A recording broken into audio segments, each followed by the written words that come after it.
Good morning, and welcome. Welcome to Kindness Rising, your morning dose of hope, humanity, and heart, and more high fives for you. The healthiest team in the world is going to make a mistake today. So is the least healthy team. The difference will not be the mistake. It'll be what happens next. Does somebody hide it? Does everybody blame each other? Do they repair what broke? Because resilience isn't about avoiding every fall. It's shortening the distance between the fall and the moment you begin climbing again. Today, we begin week 4 of Without a Net. The wheel keeps turning. The question is, will we? Good morning, friends. This is Kindness Rising. It is Kindness Rising. What's up this morning, Kindness crew? It is good to see you. Good to see you, Jess and Sully and everybody else that's out there. Mornings in the lab. Keith, good morning. Happy Friday morning to you, good sir. Absolutely. Again, this is week 4 of Without a Net, and our theme all this week has been Own Your Mess. We certainly covered some ground on Monday. My buddy Ernie and I sent some paint cascading down an entire set of stairs, and we learned to name the entire staircase. Tuesday, we tied a rope to my bicycle as part of a Rocky III inspired fitness program until I got run over by that program, and we learned to untie the rope. On Wednesday, we talked about the dead and 5,127 prototypes, and we learned not to waste the mistake. Yesterday was accountability without shame, a leader's response to bad news becomes the team's policy on honesty. And today we ask the final question. After you own it, interrupt it, learn from it, and tell the truth about it, how do you move forward? Because the goal was never to become mistake-proof. That's the job of about 1,000 connections on LinkedIn. The real goal is to become mistake-resilient, to recover, to repair, to rebuild, and to keep moving. The wheel keeps turning. Are you? All right. Welcome, everybody. I got an itchy nose. Something about this. My nose starts itching. I wonder if it's like nerves or some kind of reaction. What the hell? All right. Own one's mess, unlike a cat, covering their own doo-doo. Yes, we cover our doo-doo, don't we? I have 4 cats that cover a lot of doo-doo. I cannot believe that 4 cats can produce so much waste. Are you kidding me? These little animals. Like, where does it come from? I don't know. Anyway, thanks for joining me again every weekday morning, 7:30 a.m. right here on Kindness Rising as the starter for the Mornings in the Lab network. But then get on over to Mornings in the Lab with Keith, John, and friends at 8 a.m. today. Good morning, Roseanne. Mother, I am glad you are here. All right. Let's get it going. We tend to admire people who appear unshakable. The person who never seems rattled, never gets discouraged, never doubts themselves, or never needs a minute. That person may exist. They may also be repressing something that's going to come out at the least convenient time. Real resistance does not mean nothing affects you. It means what affects you does not define you. You can be disappointed without being defeated. You can make a mistake without becoming the mistake, and you can lose momentum without direction. But here is the distinction. Resilience isn't how little you feel, it's how honestly you recover. The goal isn't to bounce back as though nothing happened. Something did happen. The goal is just to move forward carrying the lesson, but not carrying the shame. That's what we're doing right here today on Kindness Rising, along with all our other fun and games that we do. Absolutely, including our Who in the World Challenge. Today, we're bringing the Who in the World Challenge to you right here from Kindness Rising. Three clues throughout today's episode to guess the person who is aligned with our topic or of interest to us or just somebody I want to talk about. But here is your first clue today. All right, you out there, Keith? Another Canadian began acting professionally in Canada long before most people knew his name. A Canadian actor is the category, I guess. Canadian actors is the category. All right.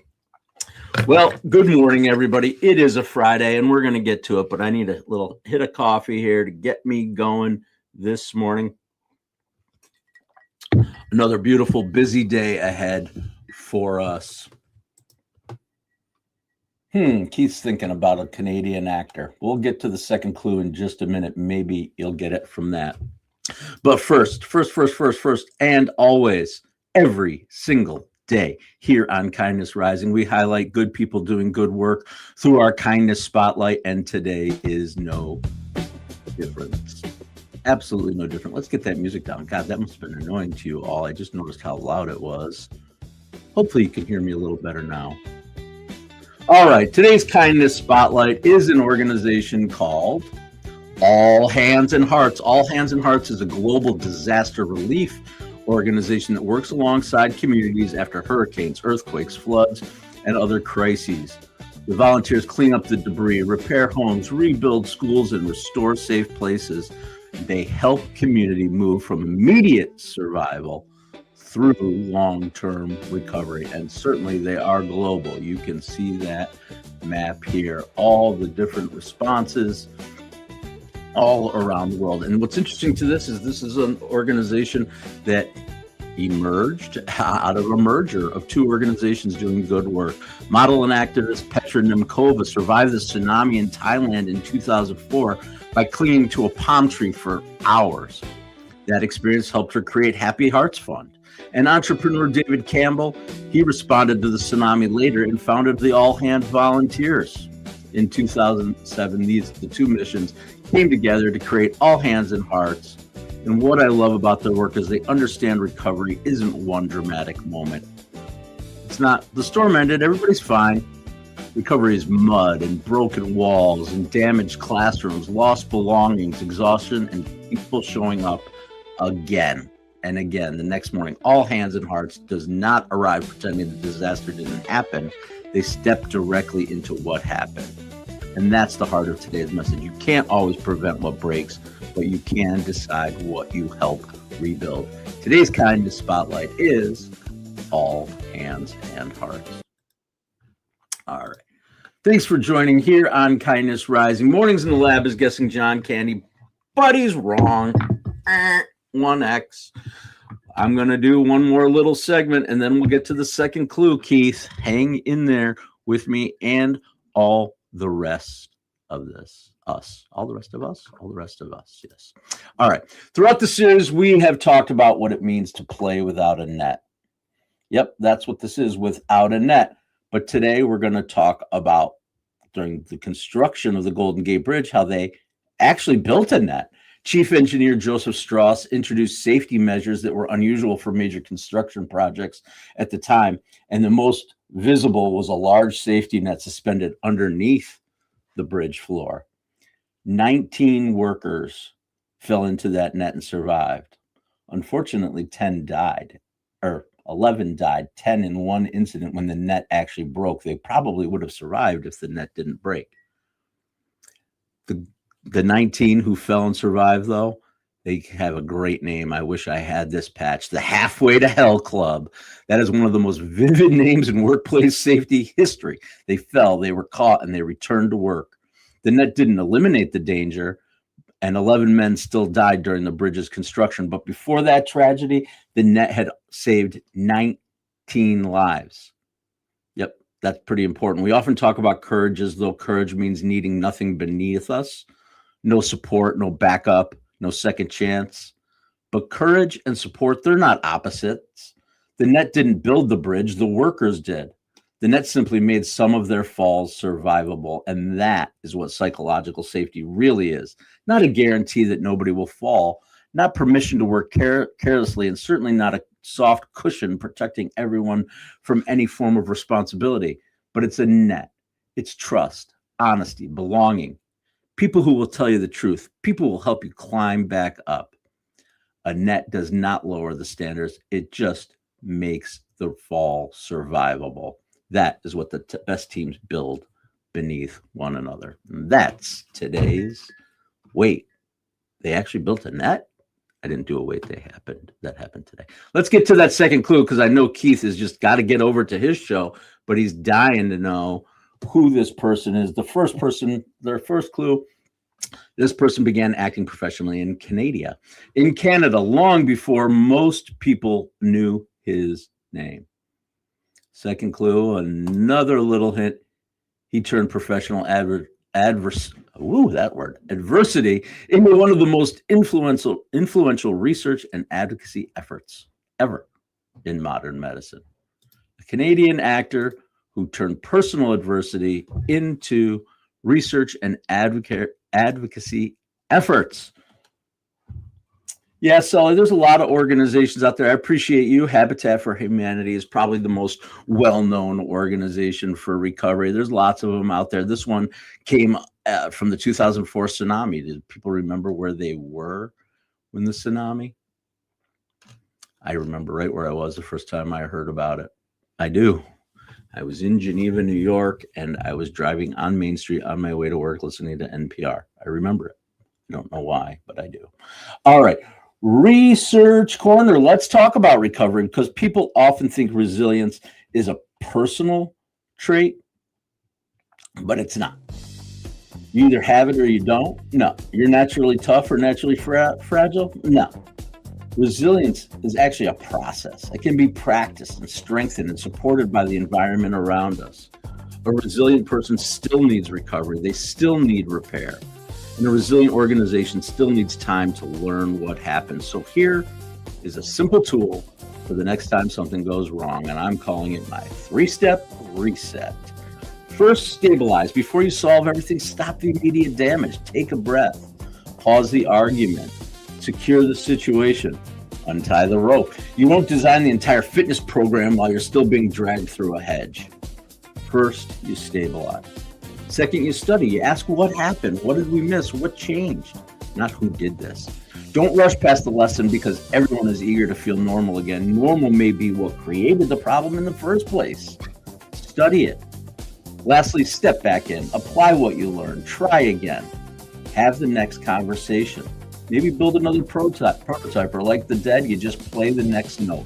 Resilience is completed through re-entry, not merely surviving the event, but returning to a meaningful participation. Stabilize, study, step back in. That is how the wheel begins moving again. Thank you very much. All right. What's going on out there? Any more guesses? Dude, this is good. It is good. It is good. Yep, it's good. We're going to get to that last clue. That's the dead giveaway right after I talk about the dead and not what they give away, or actually maybe a little bit about what they give away. This is Without a Net. Every day I come here and we talk about safety, psychological safety. That's what we're focused on right now. How we can all have better conversations, make those hard conversations a little bit easier for everyone by combining care and challenge, finding that right balance. We talked about that a lot this week for sure. Talking about building trust. The foundation is all about trust, vulnerability-based trust, not just I trust you to finish the job or I trust that you'll show up to work on time, but I trust you to understand, to share, to be honest enough. I care enough about you to be honest with you. And I hope that you care enough to be honest with me. Absolutely. But one of the things that we are going to get to the dead, I promise, but that's what Without a Net has been about this week. One of the things I love most about the dead is they didn't build their reputation playing flawlessly. They built creating a live environment, live concerts, and where there's risk, improvisation, uncertainty, and occasionally a musical decision that should have remained maybe a little private thought. Someone might miss a lyric, a transition might wobble, a jam might reach some extraordinary new place, or it might wander into the woods and refuse to answer its phone. But they keep listening. The dead keep listening. They kept listening. They kept responding and playing. And then they came back the next night and did it again. Not exactly the same. Wiser, perhaps. Different, definitely. Perfect? Never. Never perfect. That was never the point. And that is why The Wheel by The Dead is such a fitting song for this week. The wheel turns, life moves, momentum changes, plans break, and people fall. The world will not stop while we decide whether we are embarrassed. Absolutely. And we talked about it all week long with the painted staircase and the bicycle gaining momentum. That road changed, but the plan stopped working, and we had to learn that sometimes persistence means continuing, and sometimes means wisdom means letting go of the rope. The Grateful Dead, they kept reinventing familiar songs.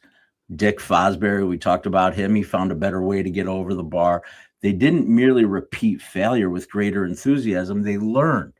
Yesterday, we talked about what happens when bad news enters the room, because recovery requires truth. You can't repair what everyone is still pretending didn't break. And today, we were reaching that final lesson. Eventually, we have to step back in. We have to pick up the instrument, walk back into the room, return to the workbench, try again. Not because the fall didn't matter, because it did. And now you know something you didn't know before. Absolutely. Absolutely. That's what the workers above the Golden Gate did. They fell into the net and then they climbed and returned to the bridge. That's what musicians do after a wrong note. They don't stop and hold a committee hearing. They listen for the next note. And that's what we're invited to do today. Not erase the mistake, not romanticize the fall, not pretend we were never hurt. Recover, repair, re-enter, and keep playing, because the wheel keeps turning, and so should you. That is it. All right, Keith, we're going to get to your last clue. Rick Moranis was a good guess, too. Nope, not true. A Canadian actor long before people knew his name. He turned personal adversary into one of the most influential research and advocacy efforts in modern medicine. And here it is, the last clue that's going to seal the deal for everybody. He once climbed into a DeLorean and accidentally sent an entire generation back to 1955. There it is, the final clue. All right, let's get to our compass. Compass. All right. Today's compass is called Keep Turning. Where have you allowed one mistake or disappointment to become the final chapter? What support would make your next step more survivable? That's what I'm trying to ask. Who in your life needs to know that falling doesn't remove them from the team? Today's challenge is simple. Choose one place where you've stopped moving. Not rested, not thoughtfully paused. Stopped because you're embarrassed. You're discouraged. You're afraid of another fall. I'm asking you to take a step back in, send the email, make the call, reopen the draft of that book you're writing, return to the conversation, and try the next version. And when you do, remember the reset. Stabilize, study, step back in. You don't have to rebuild the whole bridge today. Just return to the work. There it is. Sully's in. Sorry. He pronounced sorry, everybody. Or as our friend Keith says, graj or mum. I love the Canadian accent. A boot. You put the puck in the corner. I had a coach from Canada, hockey coach. He always said corner. What's the corner? He's talking about the corner of the rink, the corner. The puck in the corner. All right. Yes, Sully, you're right. Our person is Michael J. Fox. He first became widely known as Alex P. Keaton on Family Ties, and then as Marty McFly in Back to the Future. Absolutely. At age 29, though, Michael J. Fox was diagnosed with Parkinson's disease. He kept the diagnosis private for years before sharing it publicly in 1998. And in 2000, he founded the Michael J. Fox Foundation for Parkinson's research. His life and career changed. His movement changed. His speech changed. The future that he was expecting absolutely changed, but he didn't disappear from public life. He became an advocate, an author, a fundraiser, a voice for the scientific progress related to Parkinson's disease. And importantly, really importantly, I think he's done it all with humor. He's described himself as an incurable optimist while also being honest that optimism is not pretending everything is good. It's recognizing that you still have choices about how you respond. And his foundation continues to focus on accelerating research toward better treatments and a cure. I don't want to turn Michael J. Fox into a motivational poster because Parkinson's was definitely not a charming little plot twist. It's been difficult, it's progressive, it's unfair, and resilience does not mean smiling brightly enough to make suffering inspirational for everybody else. It means telling the truth about what is hard while refusing to surrender every remaining possibility. Fox once had an acting career, and then Parkinson's became part of that career. And then advocacy became part of the story. Then research became the next chapter in the story. The wheel kept turning, and he kept finding another way. He keeps finding ways to participate. That's the lesson. Resilience is not becoming the person you were before everything changed. Sometimes that person is actually gone. Resilience is discovering who you can become now. Michael J. Fox's story isn't powerful because he never struggled. It's powerful because the struggle didn't end his participation. The form changed, the mission expanded, and the wheel keeps turning, and so does he. Supporting Michael J. Fox. Absolutely. I admire his wife too, who's on Family Ties. Yeah. His wife was on Family Ties, and so was the other one there, Courtney Cox. Absolutely. And yes, I agree. It's watching that story unfold, the support of people. I mean, I think it was last year or maybe 2 years ago that Fox showed up at a Comic-Con where they were doing a Back to the Future. I think he goes to a lot of them, but there was a big one because it was the first time he and oh my God, my brain. I can't believe I can't think of his name. The actor who played Doc. Yeah. Oh my God, what is wrong with my brain right now? That's crazy that I can't come up with that. Anyway, they had a very heartwarming reunion on stage. It was all over. I know you guys saw it, but yeah. All right. Well, we blew through the episode. We've got a little bit of time left here. What are we going to talk about? What are we going to? Christopher Lloyd. Thank you, Christopher Lloyd. I was thinking Lloyd something. It's Christopher Lloyd. Yeah, from Taxi. Jim Ignatowski. One of my, okay, since we got time, let's just bullshit about stuff. You guys remember Eddie Murphy's impression of Jim Ignatowski in Star Trek? That was pretty funny. You don't want to give me the Genesis device? Okie doke. Pretty funny. I loved Christopher Lloyd in Taxi. That was a great show.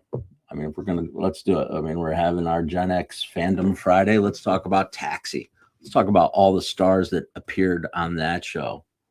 Tony Danza, the short guy. Oh my, what's wrong with my brain today? Danny DeVito, Christopher Lloyd,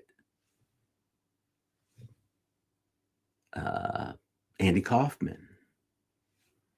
My brain is having trouble with names today. Usually I'm like boom, boom, boom, boom, boom, boom, boom. The woman, Kane, what's her name? Carol Kane, was that her name? Yeah. Oh yeah, Taxi. And other thing I love about Taxi, one of my favorite things, that opening sequence. Just a song in a cab driving across the bridge, but that song is instrumental. Jim Conway, thank you. Yes, is that his name, Jim Conway? The guy from Greece who had all the addiction problems and died. Yeah, keep going. They're out there. Judd Hirsch. Who else? Who else am I missing? I think I got the majority. Oh, what's her name? The redhead. Anyway, the redhead. We'll just call her the redhead. I don't know what's going on. I don't know. So let's talk about last night. Maybe last night erased the part of my brain that remembers names. I'm not sure. Yep. So Mary Lou Henner. Thank you, Sully. Jeez. Mary Lou Henner. Yep. That's the name. Thank you.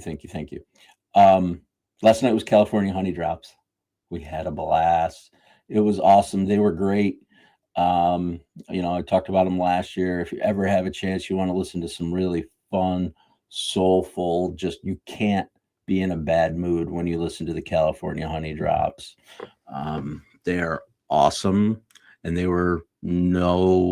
did not disappoint last night. Actually, it was the kickoff. It was the opening of their East Coast summer tour last night. So they were in high form, and we had a blast. And what was most important to me last year, just my wife and I went. This year, all four of us got a chance to go. All four of us were home. We had some fun, drive, few laughs, people watching, of course, the best part of those community events and concerts, but a free concert. The advantage of small community, for sure. The local bank here, NBT Bank, actually 100% sponsors this concert series Thursday nights in the park. And it's not just local yokels. We're talking about major acts. Yep. So Sully, yeah. So California Honey Drops is like 6 or 7 skinny white dudes from Oakland who play a lot of the feel. A lot of the feel is like Sam Cooke and that kind of thing. 2 saxophones, a tuba, a trombone, guitars. The drummer plays a washboard. They actually started, the lead singer and the drummer started as buskers on the corners in Oakland. One, the guy playing guitar and singing, and the other guy playing the washboard right on the corners of Oakland. And then they grew and grew and grew. And now they have, it's funk, it's New Orleans, it's soul. It's just really, really good music. Highly recommend the California Honey Drops. This has been a commercial for the California Honey Drops. Check them out in a town near you. All right. Yep, we're killing time talking about that. And then next week, War. Sully, I love War. Eric Burton and War, great band. What was the song that War had that, was it? Is that War? Green Eyed Lady? No. The one where it's like a epic song, and he goes and he sings, he drinks out of a goblet, and I don't even remember. Spill the wine with that. Thank you, Sully. That's it. Spill the wine with that girl. Yep. Nice. Great tune. Great tune. It reminds me of Tolkien, the way he describes, and it's like a talking over. Nice, dude. Spill the wine. All right. Well, I've yacked enough about Eric Burton and War and Michael J. Fox and the California Honey Drops. You prefer the California Honey Pots? All right, Maximil, I get you. All right. That's funny. Okay, no, the California Honey Drops. Check them out if you have a chance. Honey Pots, Honey Drops, whatever. All right, you make yourself laugh, don't you, Maxwell? I like it. All right. That's it. Let's pull the thread. That's the week. That is the week that was without a net. Owning our mess.